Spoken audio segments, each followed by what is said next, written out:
कि पाकिस्तान और सऊदी के बीच में मुझे लगता है कि ये एक बहुत इंपॉर्टेंट डेवलपमेंट है जिसके बारे में बात करनी जरूरी है। इसके प्रोस एंड कॉन्स क्या हैं, दुनिया के लिए उसके प्रोस एंड कॉन्स क्या हैं, भारत के लिए इसके प्रोस एंड कॉन्स क्या हैं और किस ढंग से एक नए इस्लामिक नेटो का जो उदय हुआ है, धीरे धीरे इसमें और कंट्री जुड़ेंगे, इसमें तो कोई शक वाली बात नहीं है। लेकिन जिसकी कल्पना की जा रही थी, जिसके बारे में सोचा जा रहा था कई दशकों से, कई डेकेड से, अब वो पुख्ता रूप में हमारे सामने नजर आ रहा है। इसके भी कई रंग हैं, कई रूप हैं। कितना सक्सेसफुल होगा, कितना नहीं होगा, क्या टर्म्स एंड कंडीशंस हैं, क्या उसके आर्टिकल्स हैं, लेकिन हाँ, इसको इस्लामिक नेटो के नाम से जरूर कहा जा रहा है।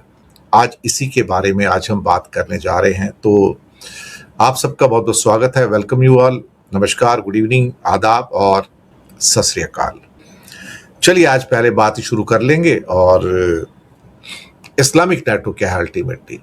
पाकिस्तान, सऊदी अरब और तुर्की कहते हैं आजकल, ऑफिशियल तौर पर आज उन्होंने मक्का जॉइंट डिफेंस एग्रीमेंट पर साइन कर दिए हैं। फिर से सुन लीजिए नाम, मक्का जॉइंट डिफेंस एग्रीमेंट, MJDA इसको कहा जा रहा है, MJDA। लेकिन पॉपुलर टर्मिनोलॉजी जो इसके बारे में कही जा रही है वो इस्लामिक नेटो कहा जा रहा है। ये एक एक्स्ट्राऑर्डिनरी, एक हिस्टोरिक मिलिट्री गठबंधन या अलायंस इसको कहा जाए। और इसका एक प्रोविजन जो बहुत सारे देशों को नेटो की तरह चुभ सकता है कि किसी भी एक कंट्री पर हमला, मिलिट्री हमला, तीनों देशों पर हमला माना जाएगा। ये वही रूल है जो नाटो का आर्टिकल 5 है, यानी कि कलेक्टिव डिफेंस। एक मुल्क के ऊपर हमला तीनों मुल्कों पर हमला माना जाएगा। यहां से हिंदुस्तान की पॉलिटिक्स में भी फर्क पड़ता है, क्योंकि पाकिस्तान के ऊपर हमला होता है तो वो हमला अब सऊदी अरब के ऊपर और साथ में टर्की के ऊपर भी माना जाएगा।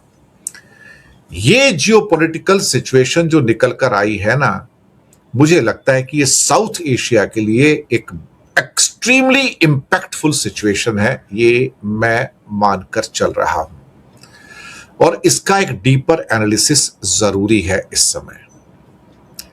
दरअसल इस नए जियोपॉलिटिकल सीन में इंडिया की जो नेशनल सिक्योरिटी है, जो कश्मीर पॉलिसी है, इंडियन ओशन में जो इनका इंपैक्ट है और मिडिल ईस्ट के अंदर जो डिप्लोमेसी है, उसके ऊपर बहुत सीरियस, एक्सट्रीमली सीवियर इंपैक्ट पड़ने की पॉसिबिलिटीज अब पैदा हो गई हैं।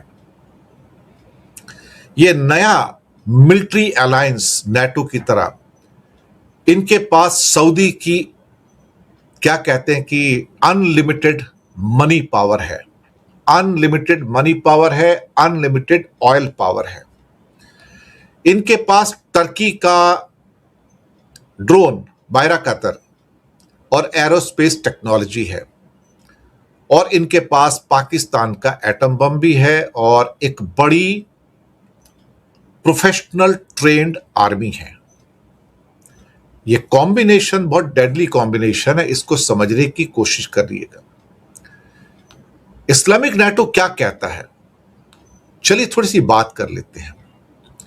7 अगस्त 2026 आज सऊदी अरब के मक्का शहर के अंदर एक high level emergency alliance meeting होती है।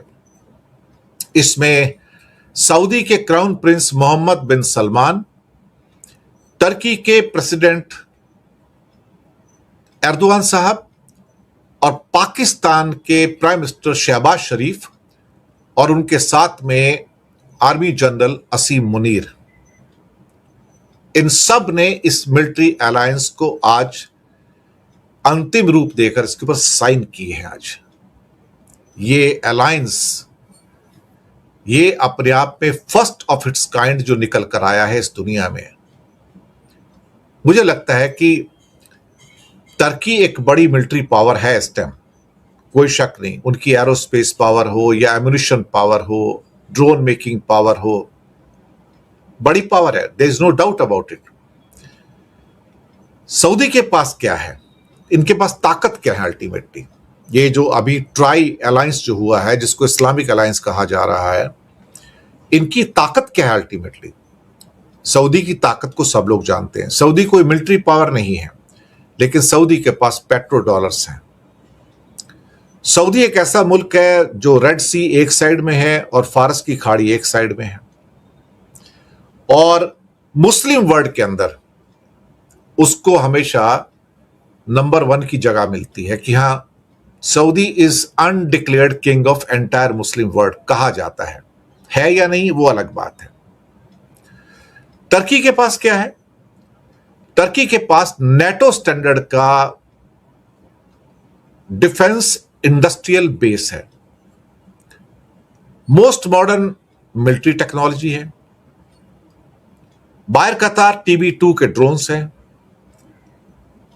5th जनरेशन का कान फाइटर जेट है जिसमें GE का इंजन लगा हुआ है, और काफी कुछ और भी है, गोला बारूद भी है। वैसे टर्की की गोला बारूद की फैक्ट्रियां कुछ साल पहले तक इजराइल को भी गोला बारूद सप्लाई करती थी, मैं आपको बता दूं। तो टर्की इतना दूध का धुला नहीं है, धंधा पानी वहां से चलता था उसका। इंडिया से थोड़ी सी टर्की का थोड़ा सा लगाव थोड़ा कम है, पाकिस्तान से ज्यादा है, लेकिन ओपन तौर पे टर्की इंडिया के खिलाफ जाता नहीं, मैं आपको बताऊं, क्योंकि पाकिस्तान उसका साथी जरूर है, लेकिन पाकिस्तान के साथ बिजनेस बहुत कम है। इंडिया उसका साथी नहीं, लेकिन इंडिया के साथ बिजनेस बहुत है टर्की का, और टूरिस्ट बिजनेस बहुत है। तो दुनिया में 2-3 चीजें जो होती हैं वो अलग हो जाती हैं। सऊदी बहुत स्ट्रांग है, पाकिस्तान के साथ है, लेकिन इंडिया के 30 लाख लोग सऊदी में काम करते हैं। सऊदी को पता है कि इंडिया भी इमर्जिंग पावर है, तो सऊदी का बहुत सारा इन्वेस्टमेंट है, जो अरामको का भी है वो इंडिया में है। जैसे यूएई के बड़े इन्वेस्टमेंट आ रहे हैं, वैसे सऊदी के भी इंडिया में बड़े इन्वेस्टमेंट है, तो बड़े इंटरेस्ट है। तो इंडिया से आप आइसोलेट नहीं होगे। कई बार क्या हो जाता है ना कि ये सारे के सारे जो एग्रीमेंट है ना, ये कागजों पे सिमट जाते हैं और रियलिटी में सामने नहीं आते। जैसे अभी हूती ने अटैक किया हुआ है सऊदी के ऊपर, तो क्या पाकिस्तान का जो उसका एग्रीमेंट था, तो क्या पाकिस्तान हूती पे अटैक कर रहे हैं? नहीं। सऊदी और ईरान के बीच में वॉर चल रही है, तो क्या पाकिस्तान सऊदी की ओर से ईरान के खिलाफ वॉर कर रहे हैं? नहीं। बहुत सारे कॉम्प्लिकेशंस है। और सपोज करो कि इंडिया पाकिस्तान की वॉर हो गई, तो क्या टर्की और सऊदी उनकी ओर से लड़ने के लिए आ जाएंगे? नहीं, नहीं आएंगे साहब, नहीं आएंगे। लिख के रख लीजिए आप, क्योंकि पेपर के ऊपर अलायंस बनाना एक बात है। अभी हमने नेटो का हाल देखा ना, ईरान के खिलाफ जो अमेरिका की वॉर थी, नेटो का बाकी कोई कंट्री साथ में नहीं आया इनके। बोलते नहीं, हमें तुम्हारा इक्वेशन नहीं लगता, हम क्यों आएंगे साथ में। अब यहां से इंडिया पे क्या इंपैक्ट आता है? म्यूचुअल डिफेंस पैक्ट तो हो गया, तो इंडिया की सॉवरेनिटी और जो सिक्योरिटी प्रायोरिटाइजेशन है उसके लिए एक बड़े चैलेंजेस हैं। कश्मीर मुद्दे के ऊपर पहले से ही इंडिया प्रेशर में रहता है, लेकिन उस प्रेशर का ना तो हम पे असर होता है ना किसी और पे असर होता है। पाकिस्तान हमेशा से कश्मीर मुद्दे का इंटरनेशनलाइजेशन करता रहा है, उसको एक रिलीजियस एंगल देने की कोशिश करता है। टर्की भी पहले कश्मीर को लेके काफी बयान देता है, बीच में थोड़ा कम हो गया था। तो कहीं ना कहीं पाकिस्तान को कश्मीर मुद्दे पर टर्की और सऊदी का ओपन सपोर्ट मिलता रहा है, लेकिन वो उस लेवल तक नहीं कि वो आपकी मिलिट्री मदद कर दें। अब अगर भारत फ्यूचर में पाकिस्तान के खिलाफ अगर कोई सर्जिकल स्ट्राइक करता है, तो पाकिस्तान इस मक्का पैक्ट, इसको मक्का पैक्ट कहोगे, मक्का अलायंस कहोगे, जो भी कहना चाहो आप, या इस्लामिक नेटो कहोगे, उसकी आड़ लेकर टर्की को बोल सकता है, सऊदी को बोल सकता है कि भाई आप इंडिया के खिलाफ कार्रवाई करो। तब सिचुएशन बड़ी जटिल हो जाएगी, कॉम्प्लिकेटेड हो जाएगी। तो क्या टर्की उस टाइम इंडिया के खिलाफ डायरेक्ट वॉर करना चाहेगा? मुझे नहीं लगता। हाँ, वो हथियार तो वैसे भी देता रहता है, सबको पता है। तो बाहर कतार जो उसके जो ड्रोन्स हैं वो तो ऑलरेडी उसके पास है, यूएई भी उसके पास है, इसमें तो कोई शक वाली बात नहीं है। और हथियार बेचना कोई गुनाह नहीं है, इंडिया भी बेचता है, वो भी बेचता है। टेक्नोलॉजी ट्रांसफर हो सकता है, जॉइंट डिफेंस प्रोडक्शंस हो सकते हैं इनके। तो इन हालातों के अंदर चीजें जो कही जा रही है कि बाकी कंट्री भी उस वॉर में शामिल हो जाएंगे, सऊदी भी उस वॉर में शामिल हो जाएगा और इंडिया पाकिस्तान होता है, तो नहीं होगा साहब। मैंने कहा ना बहुत सारे कॉम्प्लिकेशन है, पेपर में सब चीजें अच्छी लगती हैं, अदरवाइज नहीं। सऊदी के जरिए पाकिस्तान की आर्मी का क्या कहते हैं कि एक मॉडर्नाइजेशन हो सकता है। उनके पास अभी पैसे की कमी है, हालांकि अब उनके पास हंगोर सबमरीन्स भी आई हैं, J-35, उनके पास स्टेल्थ प्लेन भी चाइना से आने जा रहे हैं, कई और चीजें भी आ रही हैं उनके पास, 155 गन्स भी आई हैं चाइना से अभी रिसेंटली, लेकिन पैसा नहीं है उसके पास, जो पैसा होना चाहिए। तो हो सकता है कि सऊदी उसको वो अम्ब्रेला देगा जिस अम्ब्रेला से उसकी पैसे की तंगी थोड़ी सी दूर हो जाए और उसको एक लाइफलाइन मिल जाए। लेकिन वो भी लिमिटेड ही रहता है ना, अल्टीमेटली फाइनेंशियल डील्स ही होते हैं, वो आपस के प्यार मोहब्बत पे नहीं चलती हैं। जैसे यूएई में और बड़ी प्यार मोहब्बत थी पहले पाकिस्तान में, भाई एक दिन ऐसा आया कि यूएई ने सारे पैसे वापस मांग लिए, मेरे सारे पैसे दे दे अभी तुम, तुरंत दे, $3-4 बिलियन थे, वापस करने पड़ गए। सऊदी ने उधार दिया था तब वापस कर पाया। इसके साथ ही गवादर और कराची को सऊदी के जो पोर्ट्स हैं जेडा और दमाम, उससे जोड़ने की इसमें प्लान है।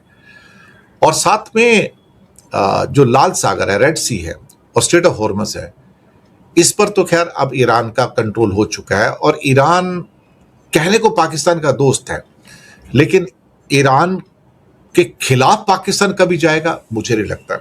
अगर कभी दोनों के बीच में वॉर भी हो जाए ना, मैं आपको बताऊं, इन दोनों के बीच में अगर वॉर हो जाए कभी, कि पाकिस्तान ईरान के बीच में, या सपोज करो कि सऊदी और ईरान के बीच में वॉर हो जाए, तो पाकिस्तान कभी भी सऊदी की ओर से वॉर करने नहीं जाएगा, मैं आपको बताऊं, लिख के रख लीजिए आप, क्योंकि ये बहुत कॉम्प्लिकेटेड सिचुएशन, ये इतनी आसान नहीं है। अब भारत की इसमें जो डीहाइफिनेशन जो हो रहा है इसमें, उसको लेकर देखा जाए तो इंडिया के तो यूएई के साथ बड़े मजबूत संबंध हैं, सऊदी के साथ भी संबंध है। हालांकि सऊदी बीच में अभी काफी डाउट में रहा है, क्योंकि इंडिया यूएई के साइड में झुकता नजर आ रहा है, लेकिन दोनों देशों में 30-30 लाख इंडियन काम कर रहे हैं भाई। ये नया समझौता जो है, दरअसल देखा जाए तो इंडिया की जो लॉन्ग टर्म फॉरेन पॉलिसी है, जो डिप्लोमेसी है, उसके लिए एक सामने बड़ी चुनौती, बड़ा चैलेंज निकल कर आया है। इसका मतलब कि सऊदी ने ये कदम देखा जाए तो ईरान सपोर्टेड हूती, ये जो हमले हैं उसको एक्चुअली डील करने के लिए उसके काम आ सकता है। अगर इस्लामिक नेटो की शक्तियां और भारत के लिए जो चुनौती, उसको देखो कि आर्टिकल 5 में लिखा जाता है कि एक पर हमला सब पर हमला, यानी कि पाकिस्तान के खिलाफ भारत की सर्जिकल स्ट्राइक या एक लिमिटेड मिलिट्री कार्रवाई की जो कैपेबिलिटी है, उस पर एक अंकुश लगाने की, एक रुकावट लगाने की तैयारी है। जहां टर्की भी कह सकता है, टर्की का तो इंडिया कहना नहीं मानता, लेकिन सऊदी कहेगा ये तुम क्या कर रहे हो, stop it now, don't do it. तो सऊदी का इन्फ्लुएंस है इंडिया पे, ऐसी बात नहीं है। फिर टर्की के पास कान की टेक्नोलॉजी है, एरोस्पेस टेक्नोलॉजी है, साथ में सऊदी के पेट्रो डॉलर्स हैं, तो पैसे की तो भाई उनके पास कमी नहीं है।